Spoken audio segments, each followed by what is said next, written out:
मित्रांनो, तुम्ही कधी एशियन बद्दल ऐकलंय का? एशियन म्हणजे association of south east Asian nations.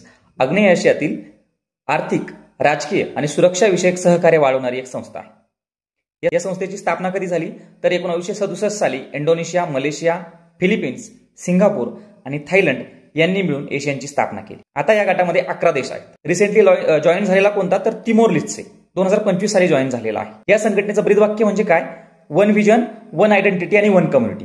एशियनची खासियत काय आहे तर कन्सेन्सस अँड डिप्लोमसी. म्हणजे काय? सगळ्यांच्या मताने निर्णय घ्यायचा, कुणाच्याही कामात हस्तक्षेप करायचा नाही. एशियनचं जे काम आहे ते 3 मुख्य पिलर्स मध्ये विभागलेलं आहे.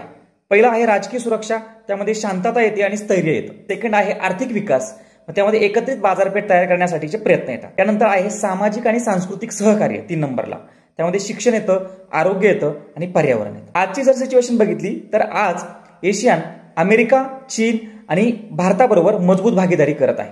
आणि जसं की RCEP सारखे जे करार आहेत त्यामध्ये देखील एक प्रभावशाली संस्था म्हणून ती पुढे आलेली आहे. तर हे महत्व आहे एशियनचं.